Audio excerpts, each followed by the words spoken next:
In the vast expanse of the cosmos, where stars shimmered like scattered diamonds and nebulae painted the void with ethereal hues, there existed a realm unlike any other. The planet Zalora was a marvel of cosmic design, its surface adorned with crystalline forests that refracted light into cascading rainbows and oceans that glowed softly under twin suns. It was a world teeming with life, but none more extraordinary than its rulers, the Zylorans, an ancient race whose civilization had thrived for millennia. Among them stood their queen, Velathra, a being of unparalleled beauty and power. Her skin shimmered with an opalescent sheen, her eyes glowed with the intensity of supernovae, and her voice carried the resonance of galaxies colliding. Velathra ruled not just as a monarch but as a deity to her people, revered for her wisdom and feared for her unyielding authority. She commanded legions of warriors clad in armor forged from meteorite alloys and presided over councils of scholars who unraveled the mysteries of the universe. Yet, beneath this facade of strength lay shadows, secrets whispered only among the stars. For all her majesty, Velathra harbored a deep loneliness, one born from centuries spent shouldering the weight of leadership while suppressing her own desires. The queen's court buzzed with activity, filled with emissaries from distant worlds seeking alliances or trade agreements. But amidst these grand affairs, there was another presence often overlooked, Lyria, Velathra's youngest daughter. Born during a rare celestial alignment, Lyria possessed features that set her apart even among her kind, hair that shifted colors like liquid starlight and wings so delicate they seemed spun from moonbeams. Yet, despite her uniqueness, Lyria lived on the fringes of royal life, neglected by her mother and ignored by those around her. While Velathra devoted herself entirely to governance, Lyria wandered the crystalline halls alone, her laughter echoing faintly through empty corridors. Servants avoided her gaze, too afraid to draw attention lest they incur the queen's disapproval. Even her tutors dismissed her curiosity about the universe, believing her unworthy of lessons meant for future leaders. Instead, Lyria found solace in secret places, a hidden grove where bioluminescent flowers bloomed at night or a secluded chamber housing relics of forgotten civilizations. There, she would sit for hours, dreaming of worlds beyond Zalora's borders, imagining what it might be like to belong somewhere, anywhere. As years passed, Lyria grew quieter, retreating further into herself until she became little more than a ghost haunting the edges of palace life. And though whispers of her existence reached Velathra's ears, the queen remained indifferent, consumed by matters far greater than the plight of one lonely child. To her, Lyria was a reminder of vulnerability, a flaw in an otherwise perfect reign. So, when ambassadors from Earth arrived bearing gifts and promises of alliance, Velathra saw an opportunity, not just for diplomacy but for resolution. Earth's delegation had traveled light years to meet the legendary Queen of Zalora, their arrival heralded by dazzling displays of interstellar fireworks. They brought treasures crafted by humanity's finest artisans, intricate sculptures made of titanium and gold, holographic recordings of Earth's diverse landscapes, and vials containing samples of its most precious resources. But it was their sincerity that struck Velathra most deeply. Unlike many alien races who sought favor out of fear or greed, these humans spoke with genuine admiration for Zalora's achievements. Their leader, Ambassador Elias Carter, presented his case with humility, emphasizing mutual benefit rather than dominance. Impressed yet cautious, Velathra deliberated long into the night. She knew forming ties with Earth could strengthen Zalora's position in galactic politics, but she also sensed something deeper, a chance to reshape her legacy. As dawn broke over the crystalline spires of her palace, an idea took root in her mind, one both audacious and calculated. Turning to her advisors, she announced her decision. She would gift Earth not with material wealth but with something far more profound, a member of her own bloodline. When the words left her lips, shock rippled through the chamber. Whispers erupted among the council members, some voicing concern, others outright disbelief. "Your Majesty," stammered one elder, his voice trembling, "surely you cannot mean—" But Velathra silenced him with a single glance, her glowing eyes ablaze with resolve. Her choice was already made.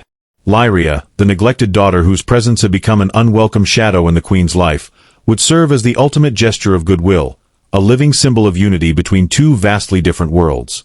The announcement sent tremors through the palace. Servants scurried to prepare Lyria for departure, dressing her in garments woven from threads of stardust and adorning her with jewels mined from Zalora's deepest caverns. Yet, no amount of finery could mask the sorrow etched into her face as she learned of her fate. When Velathra summoned her to the throne room, Lyria entered hesitantly, her luminous wings drooping like wilted petals. Standing before her mother, she met the queen's gaze with wide, tear-filled eyes, searching for some sign of affection or regret, but found only cold determination. "Lyria," Velathra began, her voice echoing like thunder, "you have been chosen for a great purpose. You will go to Earth as my emissary, a bridge between our peoples." The words hung heavy in the air, each syllable cutting deeper into Lyria's fragile heart. She opened her mouth to protest, to beg her mother to reconsider, but no sound emerged. Instead, she bowed her head in silent acceptance, knowing resistance was futile.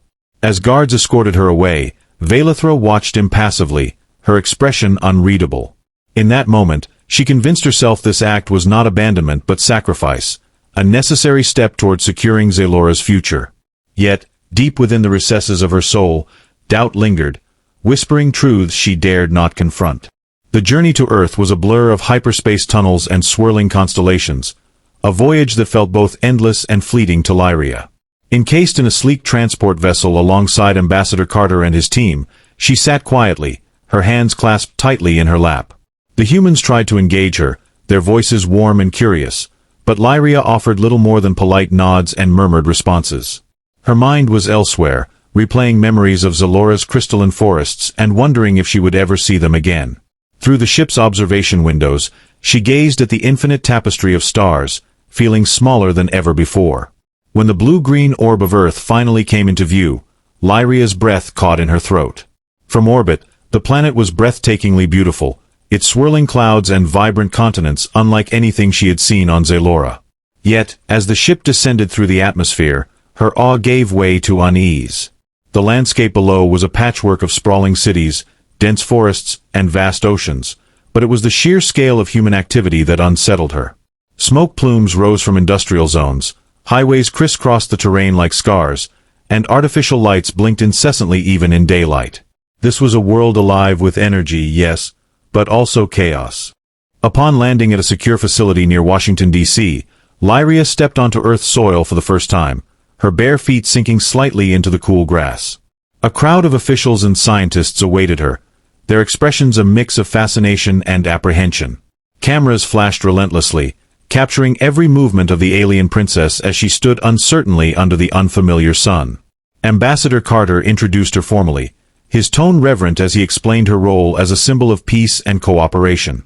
Lyria forced a smile, though her heart ached with the weight of expectations she barely understood. Her new home was a specially designed suite within a research compound, a sterile environment meant to mimic the conditions of Zalora. The walls were lined with holographic projections of her homeworld's glowing forests, and the air was infused with scents engineered to replicate its unique atmosphere. Yet, no amount of technology could erase the emptiness she felt. The researchers assigned to study her were kind enough, asking questions about her biology, culture, and abilities, but their curiosity often felt intrusive. They marveled at her shifting hair and translucent wings, treating her less like a person and more like a specimen. At night, lying awake in her bed, Lyria wondered if this was how her mother had intended her to live, trapped between worlds, belonging nowhere. Despite the isolation, Lyria soon discovered moments of unexpected connection. One day, while wandering the compound's gardens, she encountered a young girl named Emily, the daughter of one of the lead scientists. Emily's wide-eyed wonder reminded Lyria of herself as a child, and the two quickly formed a bond. Through halting conversations and shared laughter, Lyria began to learn about Earth's customs, its languages, and its people. Emily taught her how to skip stones across a pond and explained the concept of friendship bracelets, which she proudly tied around Lyria's wrist. These small gestures brought a flicker of warmth to Lyria's otherwise lonely existence. But not everyone viewed her presence so kindly. News of the alien princess spread rapidly, sparking debates across the globe. Some hailed her arrival as a historic milestone, proof that humanity could coexist with extraterrestrial life. Others, however, saw her as a threat, a Trojan horse sent by an advanced civilization to infiltrate and exploit Earth. Protesters gathered outside the compound, holding signs that read, "No aliens here," and chanting slogans fueled by fear and misinformation. Inside, Lyria watched the news reports with growing unease, her heart heavy with the realization that acceptance might never come easily. Amidst the turmoil, Lyria clung to the hope that her presence could foster understanding. She participated in public broadcasts, answering questions from journalists and students alike, her soft voice carrying a message of unity. Yet, even as she spoke of peace, she couldn't shake the feeling that she was merely a pawn in a larger game, one orchestrated by her mother and played out on a stage she hadn't chosen. Each passing day deepened her longing for Zalora, even as it strengthened her resolve to find meaning in her exile. As weeks turned into months, Lyria's presence on Earth began to ripple outward, touching lives in ways both subtle and profound. Her interactions with Emily blossomed into a genuine friendship, one that transcended their differences and bridged the gap between species. Together, they explored the compound's grounds, sharing stories of their respective worlds. Emily marveled at tales of Zalora's crystalline forests and glowing oceans, while Lyria listened intently as Emily described Earth's seasons, holidays, and traditions. These exchanges sparked something within Lyria, a sense of purpose she hadn't known since leaving her homeworld. Slowly, she began to imagine herself not as an outsider but as someone capable of making a difference. Yet, beyond the sanctuary of the compound, tensions simmered. Public opinion remained divided, with protests growing louder and more frequent. Conspiracy theories proliferated online, painting Lyria as everything from a spy to a harbinger of doom. One particularly vocal group, calling themselves the Human Preservation Alliance, gained traction with inflammatory rhetoric that stoked fears of alien invasion. Their rallies drew thousands, and their influence seeped into political discourse, pressuring governments to reconsider the alliance with Zalora. The once promising diplomatic endeavor now teetered on the brink of collapse. Within the scientific community, reactions were equally polarized. While some researchers treated Lyria with respect and curiosity, others viewed her as nothing more than a subject for experimentation. Dr. Evelyn Hart, the lead xenobiologist overseeing Lyria's care, advocated for ethical treatment, arguing that her humanity, her emotions, thoughts, and autonomy should take precedence over data collection. However, not all her colleagues agreed. Late-night arguments erupted in the labs, with factions debating whether Lyria's unique physiology justified invasive procedures. The tension culminated when unauthorized tests were conducted without Lyria's consent, leaving her physically weakened and emotionally shattered. Word of the incident reached Ambassador Carter, who confronted the research team with uncharacteristic fury. "She is not your lab rat," he thundered, slamming his fist on the conference table. His intervention marked a turning point. Stricter protocols were implemented, and Lyria was granted limited freedom to move about the compound unsupervised. Still, the betrayal lingered, casting a shadow over her tentative trust in humanity. Nights became restless, plagued by dreams of needles and cold metal surfaces, reminders of the fragility of her newfound connections. Meanwhile, Emily became a steadfast ally, defending Lyria against playground taunts and sneaking her contraband snacks during meals. Their bond deepened when Emily revealed her own struggles. Her parents' demanding careers often left her feeling neglected, much like Lyria had felt on Zalora. This shared pain forged an unspoken understanding between them, strengthening their resolve to stand together against adversity. On quiet evenings, they would sit beneath the stars, Emily pointing out constellations while Lyria shared Zaloran myths about the heavens. It was during one such moment that Lyria confided her deepest fear, that she might never truly belong, no matter how hard she tried. Back on Zalora, Queen Velithra observed developments through encrypted transmissions, her expression unreadable as she absorbed reports of unrest and controversy. Advisors urged her to intervene, warning that Lyria's precarious position jeopardized the alliance. Yet, Velithra remained silent, her thoughts veiled behind layers of calculation. Some whispered that she regretted her decision, while others believed she saw Lyria's trials as a necessary test of resilience. Whatever the truth, her inaction only fueled speculation and resentment. For Lyria, the mounting pressures weighed heavily, yet they also ignited a spark of defiance. She began documenting her experiences, writing letters addressed to no one in particular, pouring her hopes, fears, and frustrations onto paper. These writings became her lifeline, a way to process the chaos surrounding her. Unbeknownst to her, copies of these letters found their way into the hands of sympathetic journalists, who published excerpts under pseudonyms. The words resonated deeply with readers worldwide, humanizing Lyria in ways official statements never could. People began to see her not as an alien emissary but as a young woman navigating uncertainty and loss, a mirror reflecting their own struggles. As public perception shifted, so too did the dynamics within the compound. Researchers who had once dismissed Lyria's emotions now approached her with cautious respect, recognizing her intelligence and sensitivity. Even Dr. Hart softened, inviting Lyria to collaborate on studies rather than subjecting her to them. Though progress was slow and fraught with setbacks, Lyria found solace in these small victories, clinging to the belief that change was possible, even if it came at great cost. One crisp autumn morning, Lyria stood at the edge of the compound's garden, her wings catching the golden light filtering through the trees. Emily sat beside her, sketching pictures of the two of them in a notebook. The air smelled of fallen leaves and distant wood smoke, a scent Lyria had grown to associate with Earth's fleeting beauty. For a moment, everything felt peaceful, until the sound of shouting shattered the calm. Men in dark uniforms stormed the perimeter, their faces obscured by helmets and visors. Behind them loomed armored vehicles, their engines growling like predators ready to strike. Panic surged through Lyria as she realized what was happening. The Human Preservation Alliance had breached the compound's defenses, their chants of "protect our planet" growing louder with each passing second.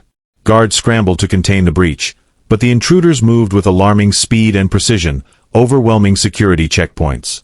Emily grabbed Lyria's hand, her small fingers trembling.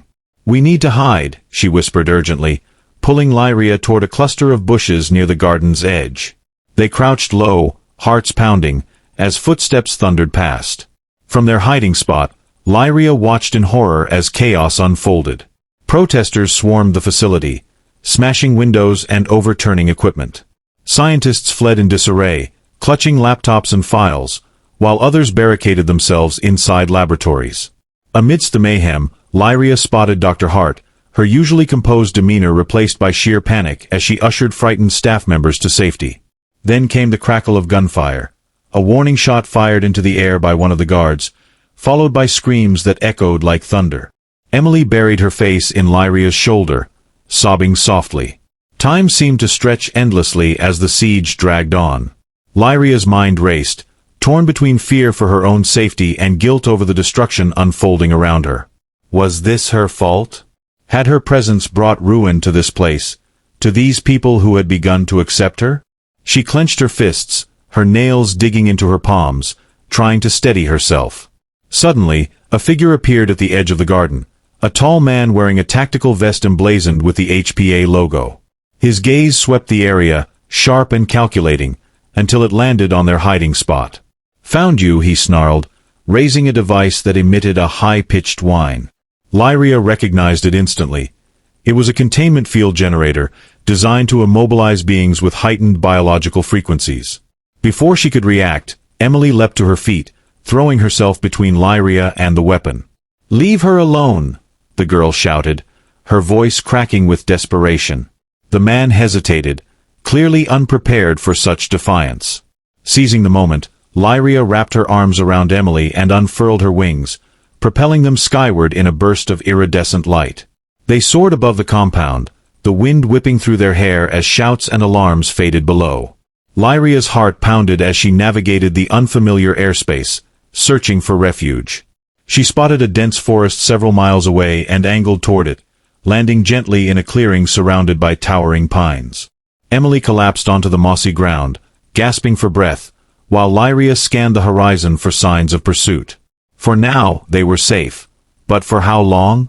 As reality sank in, Lyria knelt beside Emily, brushing strands of hair from the girl's tear-streaked face.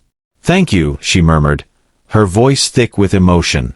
Emily managed a shaky smile. "You're my friend," she replied simply, as if that explained everything. And perhaps it did. In that moment, Lyria realized something profound. She wasn't fighting just for herself anymore. She was fighting for the fragile bond she'd built, for the possibility of a future where fear didn't dictate actions. Whatever happened next, she vowed silently, she wouldn't let anyone take that away.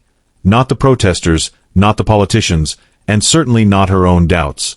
As dusk settled over the forest, casting long shadows across the moss-covered ground, Lyria and Emily huddled together beneath the shelter of an ancient oak tree. The air grew cooler, carrying the earthy scent of damp leaves and pine needles, but neither of them noticed. Their minds were consumed by the events of the day, the chaos, the betrayal, the narrow escape. Lyria wrapped her shimmering wings protectively around Emily, shielding her from the chill while simultaneously offering comfort. The girl leaned into her embrace, her breathing steadying as exhaustion claimed her. Lyria stayed awake, her senses attuned to every rustle of leaves and snap of twigs, vigilant for any sign of danger. Hours passed, and the forest transformed into a realm of eerie stillness. Moonlight filtered through the canopy, dappling the ground with silver patterns that danced like ghosts. Lyria's thoughts drifted back to Zalora, to the crystalline groves where she had once sought solace. How different this place felt, untamed, unpredictable, yet strangely alive in ways her homeworld's perfection could never match. Here, amidst the raw beauty of Earth's wilderness, she found a strange kind of clarity. She thought of her mother, of the choices that had led her here, and wondered if Vaelithra had foreseen this outcome. Had she known her gift would unravel into conflict, or had she simply closed her eyes to the consequences? A sudden noise jolted Lyria from her reverie, a faint crunch of footsteps approaching through the underbrush. Her wings tensed, ready to shield Emily once more, but then a familiar voice called out softly. "Lyria? Are you there?" It was Dr. Hart, her face pale but determined as she emerged from the darkness. Relief flooded Lyria's chest, though caution kept her guard up. "What are you doing here?" she asked, her voice barely above a whisper. Dr. Hart knelt beside them, her eyes scanning the surroundings before meeting Lyria's gaze. "I couldn't leave you out here alone," she admitted. "Not after everything." Dr. Hart explained that the compound was now under military lockdown, with orders to detain anyone associated with the HPA. While the immediate threat had subsided, tensions remained high, and Lyria's safety was far from guaranteed. "We need to get you somewhere secure," Dr. Hart continued, her tone urgent. "Somewhere they won't think to look." Lyria hesitated, torn between gratitude and mistrust. Could she rely on this woman who had once been part of the system that had betrayed her? Yet, something in Dr. Hart's eyes, genuine concern, perhaps even remorse, convinced her to take the risk. The trio set off into the night, moving cautiously through the forest. Dr. Hart led them to an abandoned cabin hidden deep within the woods, its weathered walls blending seamlessly with the natural landscape. Inside, the air was musty but bearable, and a small fireplace promised warmth against the encroaching cold. As Emily curled up on a dusty couch, finally succumbing to sleep, Lyria helped Dr. Hart gather firewood and seal cracks in the walls to keep out the draft. Working side by side, they exchanged fragments of conversation, piecing together a fragile truce. "You've changed things, you know," Dr. Hart said suddenly, breaking the silence as flames crackled in the hearth. Lyria looked at her quizzically. "Before you came, we thought we understood aliens. How to classify them, study them, control them. But you've shown us that maybe we don't know anything at all." Her words hung in the air, heavy with implication. Lyria considered them carefully, realizing the weight of what she represented, not just to Earth, but to the broader understanding of life itself. "I didn't mean to cause trouble," she replied quietly. "I just wanted to belong." Dr. Hart nodded, her expression softening. "And maybe that's why you're exactly what we needed." The statement lingered, unresolved, as both women turned their attention back to the fire. Outside, the wind howled through the trees, carrying whispers of uncertainty and possibility. Lyria glanced at Emily, her sleeping form bathed in the flickering glow of the flames, and felt a surge of determination. Whatever challenges lay ahead, she would face them, not just for herself, but for the connection she had forged and the hope they represented.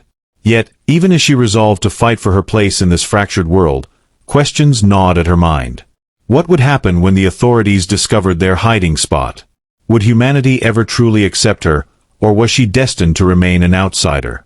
And most importantly, what role did her mother intend for her to play in this unfolding drama?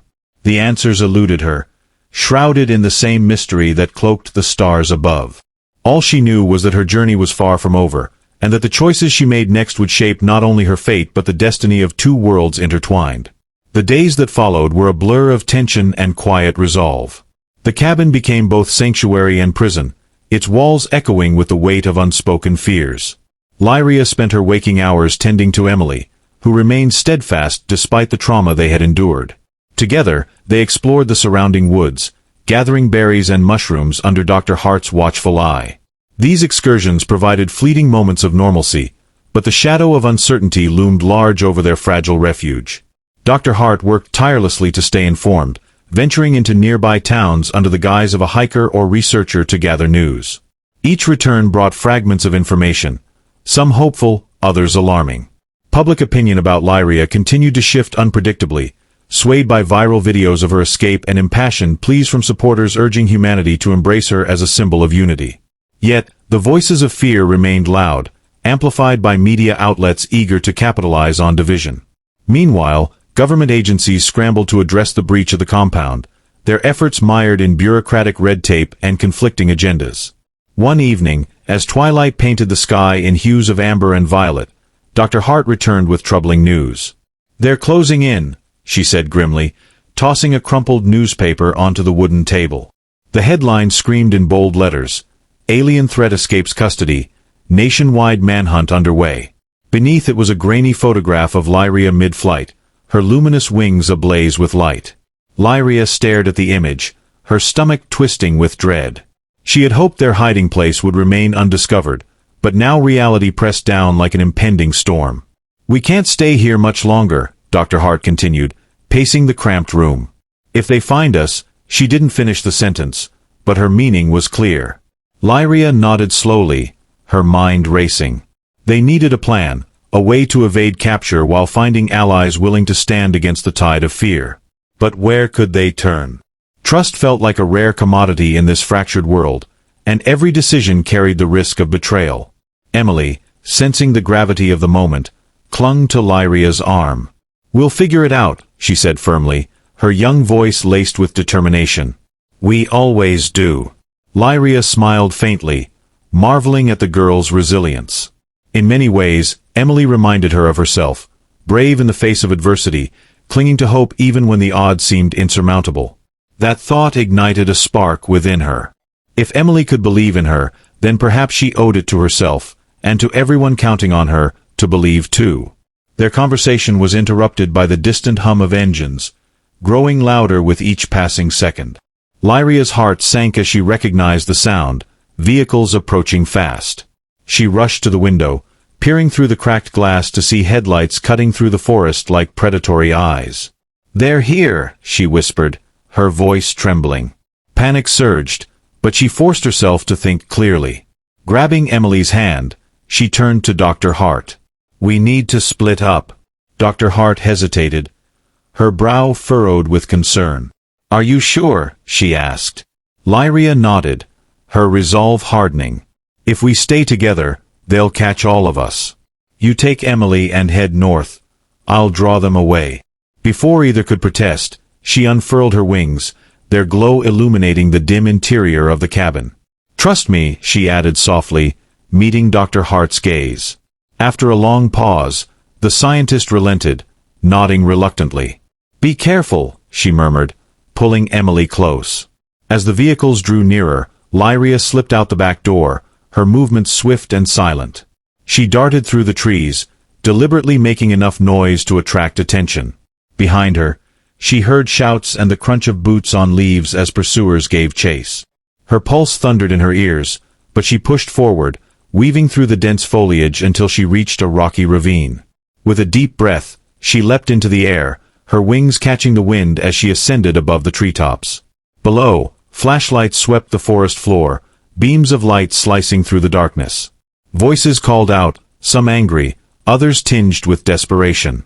Lyria soared higher, putting distance between herself and her hunters, but she couldn't shake the gnawing guilt. Was she doing the right thing? Sacrificing herself to protect those she cared about felt noble in theory, but what if it only delayed the inevitable? What if her actions ultimately failed to change anything? Her thoughts were interrupted by the sudden roar of an aircraft, a sleek drone equipped with searchlights and cameras. It hovered menacingly overhead, its mechanical whirring drowning out the sounds of the forest. Lyria veered sharply, dodging its probing beams, but the machine was relentless, tracking her every move. Desperation clawed at her chest as she realized she couldn't outrun it forever. She needed a plan, and fast. Spotting a cluster of power lines ahead, she banked toward them, using the metallic structures as cover. The drone followed, its sensors recalibrating to compensate for the interference. Lyria seized the opportunity, diving low and skimming the surface of a nearby lake. Water sprayed upward as she skimmed its surface, the cold spray soaking her feathers and weighing her down. For a moment, she feared she wouldn't be able to regain altitude, but sheer willpower propelled her skyward once more. The drone faltered, momentarily confused by the water's reflective surface. Seizing the opening, Lyria angled toward a narrow canyon, disappearing into its shadowy depths. The drone hesitated at the entrance, its programming unable to navigate the treacherous terrain. Satisfied that she had lost it, for now, Lyria landed on a ledge overlooking the valley below.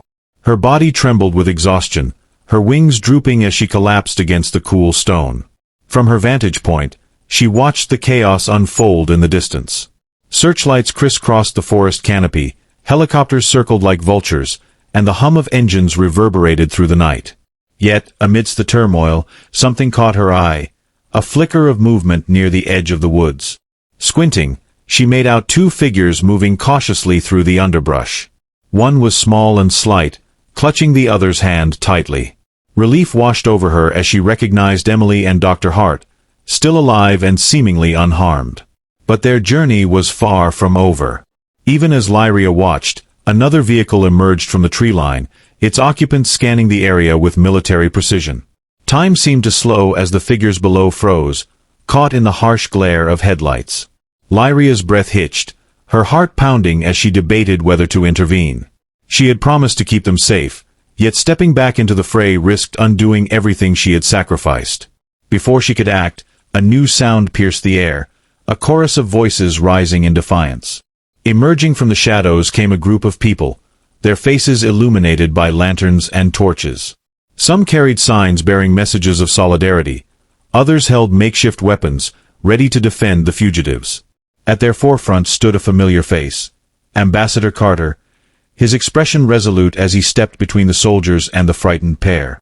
"This ends now," he declared, his voice carrying authority despite the tension crackling in the air. "You will not harm them, not while I have a say in it." His words sparked a ripple effect, emboldening the crowd to close ranks around Emily and Dr. Hart. The standoff escalated, voices rising in argument and accusation, but the united front held firm. Lyria watched in awe, tears streaming down her face as she realized the magnitude of what was unfolding. Humanity, flawed and divided though it was, had chosen to stand together, for her. Yet, even as hope flared, questions lingered. How long could this fragile alliance endure? What price would they pay for defying those who sought to control her fate?